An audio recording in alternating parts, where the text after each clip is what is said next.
Back class में हम discuss किए थे ओरल कैविटी, जिसमें पैलेट,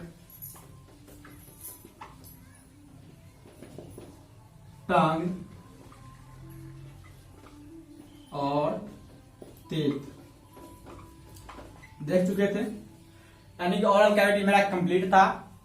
जो भी बैक क्लास नहीं किए हैं वो बैक क्लास कर ले। आज का हमारा टॉपिक है फेरिंग्स। बैक क्लास में हम पहले टंग और टीथ ये पोर्शन कंप्लीट कर चुके हैं। यानी मेरा ओरल कैविटीज कंप्लीट है। आज का हमारा टॉपिक है फेरिंग्स।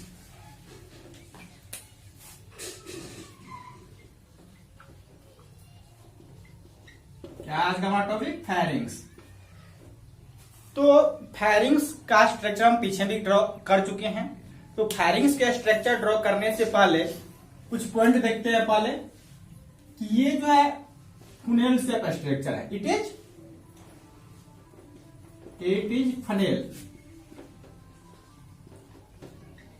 Funnel shape portion. ये जो फेरिंग्स है इसमें जो एपिथेलियम होगा उसकी चर्चा हम पीछे भी कर चुके हैं। जो एपिथेलियम हम ओरल कैविटीज में टंग में बताए थे वही एपिथेलियम इस फेरिंग्स में भी होती है। यानी कि यहां पर भी जो एपिथेलियम होगा वो होगा स्ट्राटिफाइड स्क्वामस कैरेटिनाइज्ड एपिथेलियम। यानी कि फेरिंग्स में भी stratified squamous non keratinized epithelium ही उपस्थित होती हैं। तो it is lined bye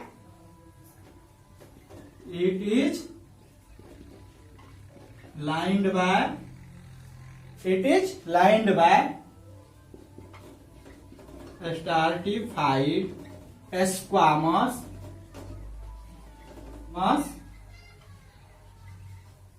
non क्रेटिनाइज्ड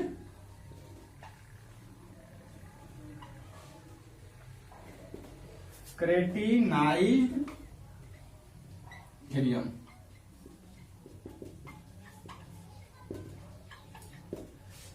क्या है pharynx? It is funnel shape portion.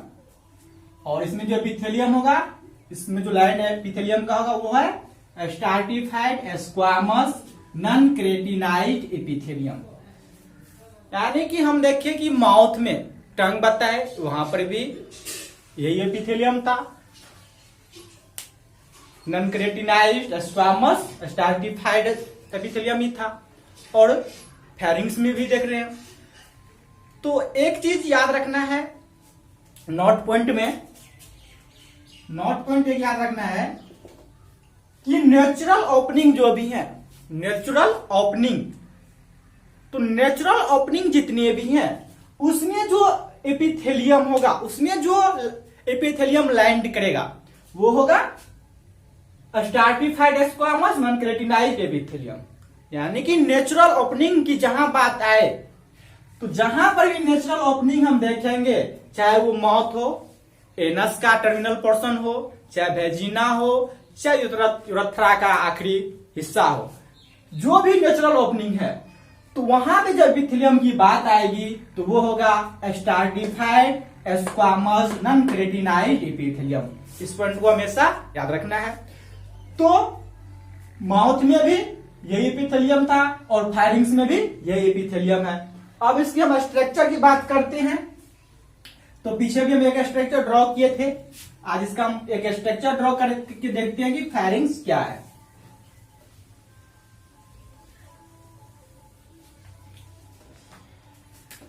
तो यह है हमारा पैलेट, हार्ड पैलेट, और यह है शॉर्ट पैलेट। यह शॉर्ट पैलेट, यह हार्ड पैलेट, इसको वाला भी बोलते हैं। यह है हमारा नॉस्ट्रिल, यह हमारा नॉस्ट्रिल, यह ओरल कैविटीज,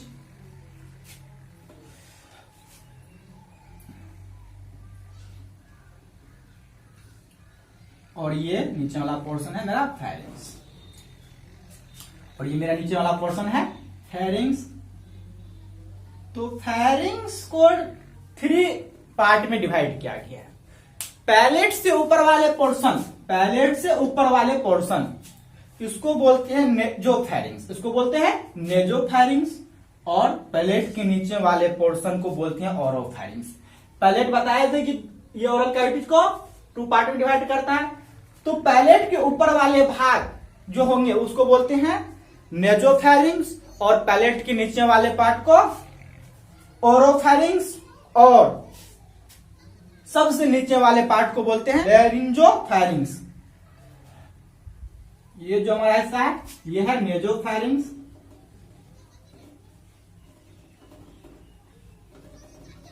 ये हमारा नेजोफैरिंग्स। ये वाला जो पोर्शन है ये है ओरोफैरिंग्स,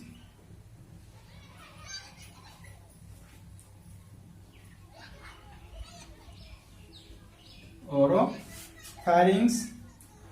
और ये जो सबसे नीचे वाला पोर्शन है, सबसे नीचे वाला हिस्सा है ये है लैरिंजोफैरिंग्स, लैरिंजोफैरिंग्स। यहां तक क्लियर। फैरिंग्स को 3 पार्ट में डिवाइड किया गया है, नेजोफैरिंग्स, ओरोफैरिंग्स और लैरिंजोफैरिंग्स। तो ये जो नेजोफैरिंग्स है इसमें 2 एपर्चर पाए जाते हैं। नेजोफैरिंग्स में 2 एपर्चर पाए जाते हैं।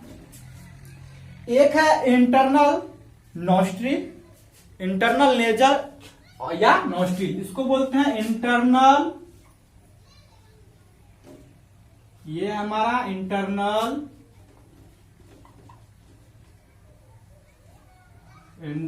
Nasal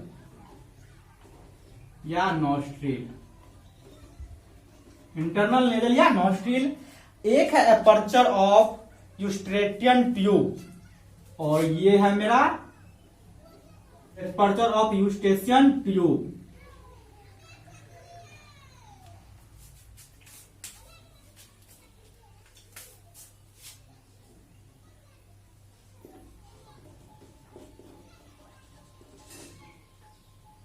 aperture of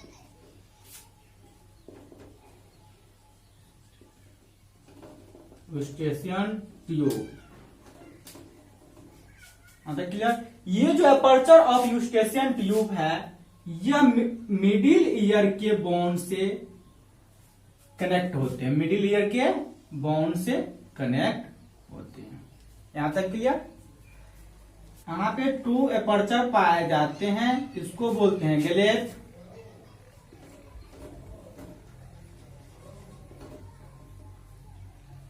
gallate.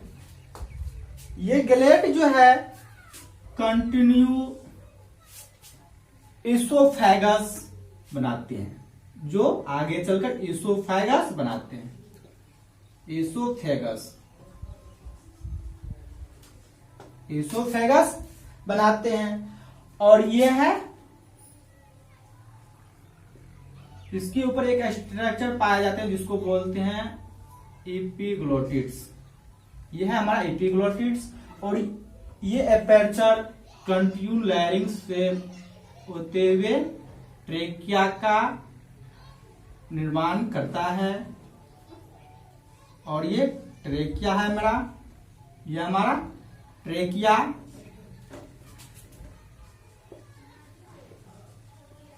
Trachea, ये है लैरिंग्स, यह है लैरिंग्स, और यह एपर्चर है मेरा ग्लोटिड्स। इस एपर्चर को बोलते हैं ग्लोटिड्स। और ये था गैलेट, और ग्लोटिड्स के ऊपर होते हैं एक एपिग्लोटिड्स,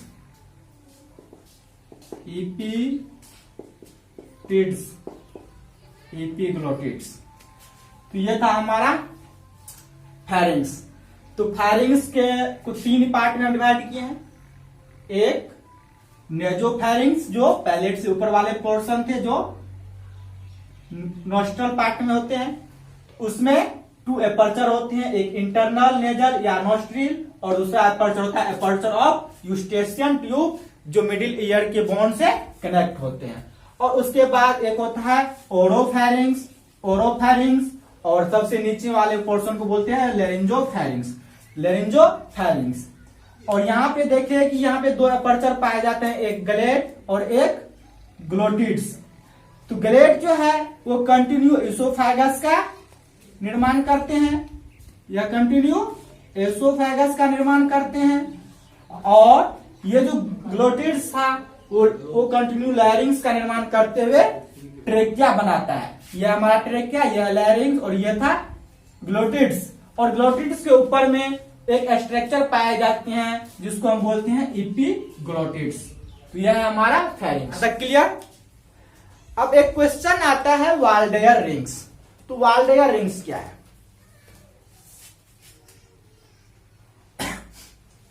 क्वेश्चन आता है वाल्डेयर रिंग्स क्या है? कभी कभी ये क्वेश्चन पूछ देता है।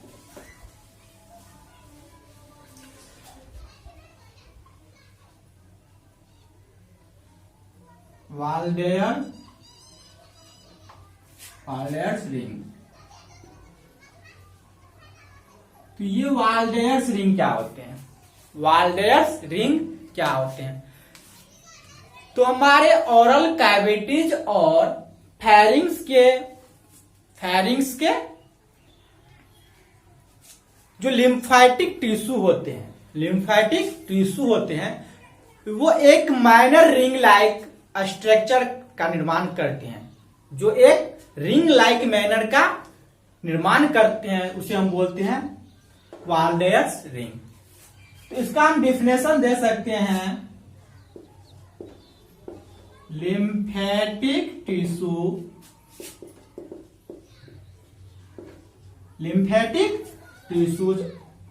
ऑफ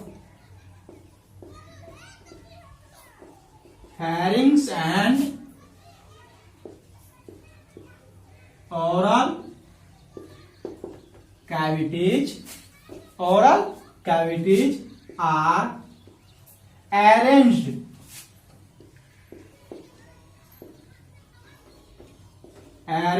in a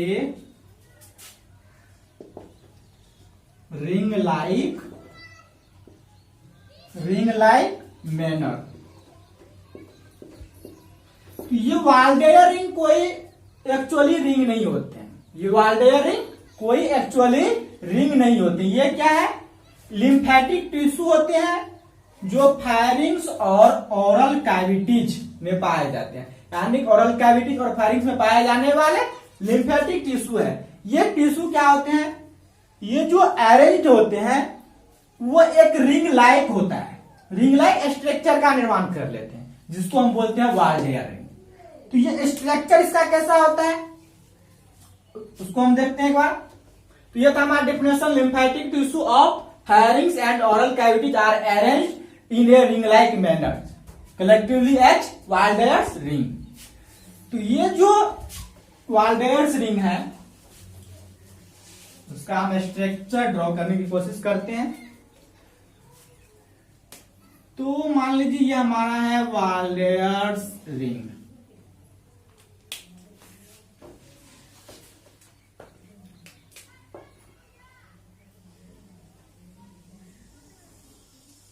मान लीजिए यह है हमारा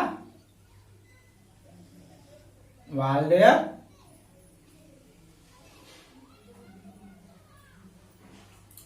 रिंग्स। तो ये जो हमारा वाल्डेयर रिंग है तो ये सबसे ऊपर होता है फेरिंजियल टॉन्सिल। सबसे ऊपर प्रेजेंट होते हैं फेरिंजियल टॉन्सिल। कौन होते हैं?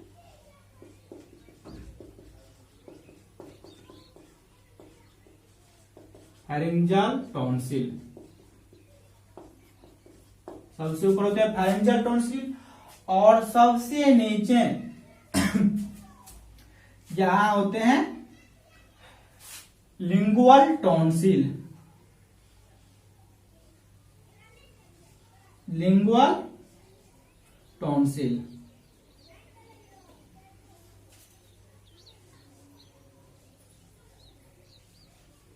ये लिंगुअल टॉन्सिल। टंग का जो स्ट्रक्चर हम ड्रॉ किए थे तो बताए थे फेरेंजियल पार्ट, टंग के फेरेंजियल पार्ट पे एक स्ट्रक्चर ड्रॉ किए थे और वहां पे हम बताए थे लिंगुअल टॉन्सिल कि टंग के फेरेंजियल पार्ट पे लिंगुअल टॉन्सिल होते हैं। तो यह है हमारा लिंगुअल टॉन्सिल।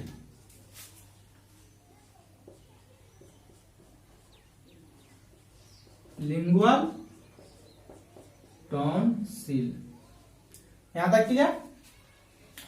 और यहां पर एक स्ट्रक्चर पाए जाते हैं, इसको हम बोलते हैं पैलेटाइन टॉन्सिल।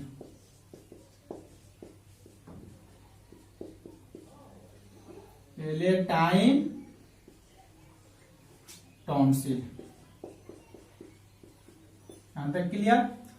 और यहां पर एक स्ट्रक्चर होता है ट्यूबल टॉन्सिल, यहां पर होते हैं ट्यूबल टॉन्सिल। तो ट्यूबल टॉन्सिल यहां पर होते हैं ट्यूबल टॉन्सिल। ये ट्यूबल टॉन्सिल क्या होते हैं कि नेजोफैरिंग्स वाले पोर्शन में, नेजोफैरिंग्स वाले पोर्शन में यूस्टेशियन ट्यूब के बगल में लिम्फेटिक टिश्यूज के कुछ क्लिस्टर्स होते हैं। क्या होते हैं कि नेजोफैरिंग्स वाले पोर्शन में यूस्टेशियन ट्यूब, अभी जो हम ड्रॉ किए थे फैरिंग्स, उसमें बताए थे नेजोफैरिंग्स वाले पोर्शन, और वहां पे दो एपर्चर बताए जिसमें बताया था यूस्टेशियन ट्यूब। तो क्या होता है कि नेजोफैरिंग्स वाले पोर्शन में यूस्टेशियन ट्यूब के पास लिम्फोइड टिश्यू के क्लिस्टर्स होते हैं। यह है लिम्फोइड टिश्यू के क्लिस्टर्स जो ट्यूबल टॉन्सिल बनाती है, तो ट्यूबल टॉन्सिल बनाते हैं। ट्यूबल टॉन्सिल, तो ये pharyngeal tonsil, tubal tonsil, palatine tonsil और लिंगुअल टॉन्सिल, ये चार स्ट्रक्चर एक रिंग लाइक स्ट्रक्चर में अरेंज होते हैं, जिसको हम नाम देते हैं वाल्डेयर्स रिंग। तो यही हमारा है वाल्डेयर्स रिंग। जब हम ओरल कैविटीज खोलेंगे तो ये फेरेंजियल पार्ट में, यहां पर फेरिंग्स वाले पोर्शन में वाल्डेयर्स रिंग देखने को मिलता है। तो वाल्डेयर्स रिंग में चार स्ट्रक्चर होते हैं, एक फेरेंजियल टॉन्सिल, एक ट्यूबल टॉन्सिल, एक पैलेटाइन टॉन्सिल, एक लिंगुअल टॉन्सिल। तो और ये चारों स्ट्रक्चर एक रिंग लाइक स्ट्रक्चर का निर्माण करता है, जिसको हम लोग बोलते हैं वाल्डेयर्स रिंग। अब नेक्स्ट हम देखेंगे common histology of alimentary canal, जो नेक्स्ट क्लास में हम बात करेंगे common histology of alimentary canal.